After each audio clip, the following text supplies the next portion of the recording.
मेरे प्रिय भाई बहनों, मैं आपसे एक बात शेयर करना चाहता हूँ कि कुछ लोग होते हैं जो मसीह में काफ़ी लंबा समय तक अपना टाइम बिताने के बाद भी वो अपना जो पुराना जीवन शैली था फिर उसमें ही लग जाते हैं। इसके पीछे का क्या कारण है मैं आपको बताता हूँ। मेरे प्रिय भाई बहनों, पहले एक मैं छोटी सी आपको कहानी बताना चाहता हूँ कि देखिए, कहने का मतलब ये है कि आप एक मछुआरे को जानते होंगे। जब मछुआरा अपनी जाल या अपनी बंसी जो भी वो होता है कांटा वाला वो डालता है, तब क्या वो सोचता है कि मच्छी आएगी? नहीं मेरे भाई, उसके अंदर एक विश्वास होता है कि मैं ये कांटा डालूंगा तो मच्छी फंस सकती है। आप ये अच्छी तरह से जानते हैं। तो उसी प्रकार हमारा परमेश्वर का वचन भी है, जो हमें समझने की कोशिश करना चाहिए, हमें पढ़ने की कोशिश करना चाहिए कि एक बार में हमारी समस्याएं भाई, एक बार में हमारा दुख खत्म नहीं हो सकता। हमें लगातार उसके लिए करना पड़ेगा।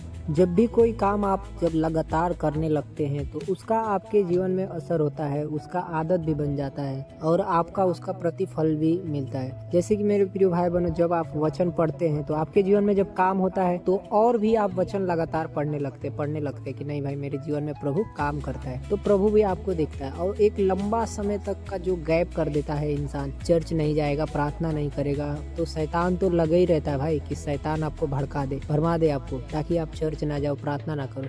और सबसे बड़ा हथियार क्या है शैतान का, मैं बताऊँ आपको, बाइबल से दूर रखना। देखो मेरे भाई, आप अपने जीवन में नोटिस किए होंगे कि जो पहली बार चर्च जाता है तो वो तो उसको जब तक प्रभु का प्रेम समझ में आता है तब तक तो बहुत ही बाइबल पढ़ता भी है और रहता भी है। जब बात आती है लंबे समय तक के टिके रहने की, मरते दम तक टिके रहने की, तब इंसान का प्रेम जो है धीरे धीरे ठंडा पड़ जाता है। और सबका ऐसा नहीं होता है, किसी किसी का होता है, मैं देखा हूँ। क्योंकि मेरे भाई, मैं आपसे एक सच्ची गवाही छोटा सा बताना चाहूँगा कि जो व्यक्ति को देखकर मैं गया, वो आज के डेट में व्यक्ति चर्च नहीं जाता। तो इसके पीछे का क्या रीज़न है, मैं तो जहाँ तक जानता हूँ मैं आपको बताता हूँ। पहली बात कि वो व्यक्ति जो थे चर्च में तो जाते थे, लेकिन उनका जो प्रेयर लाइन था बहुत ही कम था, मतलब ना के बराबर समझ लो।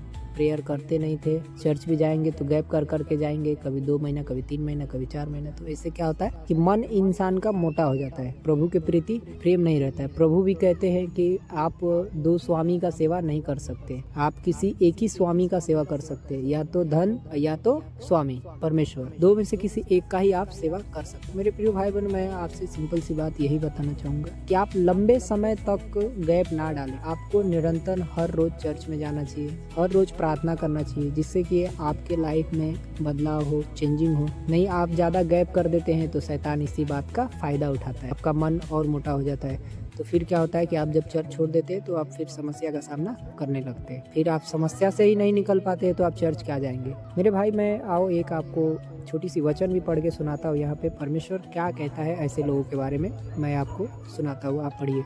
मैं आपके लिए पढ़ना चाहूँगा नीति वचन अध्याय 3 उसका 5 पद में लिखा है, तू अपनी समझ का सहारा ना लेना, वरन संपूर्ण मन से यहोवा पर भरोसा रखना। देखिए मेरे प्रिय भाई बहनों, यहाँ पे परमेश्वर का वचन क्या कहता है कि तू अपनी समझ का सहारा ना लेना, वरन संपूर्ण मन से यहोवा पे भरोसा रखना। तो यहाँ पर क्या होता है मेरे भाई कि बहुत से विश्वासी क्या गलती करते हैं कि वो अपनी समझ का सहारा लेने लगते हैं कि भाई चलो आज मैं छुट्टी मार लिया, क्या ही हो जाएगा। अरे मेरे भाई, ऐसा सोचते हैं ना आप, तो अगला जो नेक्स्ट संडे आने वाला रहता है आप उसे भी मिस कर देते हैं। इसलिए कर देते हैं कि क्या हुआ, ये संडे नहीं गया, अगले संडे भी नहीं जाऊंगा तो क्या हुआ। तो बहुत से गलतियां यहाँ पे भाई लोग करते हैं। तो आपको चलो ठीक है, मजबूरी में समझ में आता है भाई, तकलीफ है, मजबूरी है, आप नहीं आ पाए तो ठीक है। जो निरंतर चर्च में आते हैं उनके लिए तो कोई बड़ी बात नहीं है, लेकिन आप 2-2 महीना, 4-4 महीना, 6-6 महीना छोड़ देते हो, फिर कोई फंक्शन पड़ता है या कोई बुलावा आता है तब आप जाते हो, तब यहाँ पे आप फंसने की पूरी तैयारी करते हो। क्योंकि जब आप फंस जाते हो ना, तब आपको निकलना बहुत ही ज्यादा मुश्किल हो जाता है मेरे भाई। तो आपको फंसना नहीं है, आपको मुसीबत से निकलना है। क्योंकि जितना आप मुसीबत से निकलेंगे उतना ही आप मसीह लाइफ में ग्रो होते जाएंगे और अपने आसपास में भी बढ़ोतरी को देखेंगे। तो मैं आशा करता हूँ कि आप मेरी बातें को समझ पा रहे होंगे मेरे भाई। प्रिय भाई बहनों, मैं आशा करता हूँ कि ये वचन आपको काफ़ी ज़्यादा पसंद आया होगा। तो आप हमारे चैनल को फॉलो कर सकते हैं, जिससे हमको पूरा मदद मिलता है। यदि आप सब्सक्राइब कर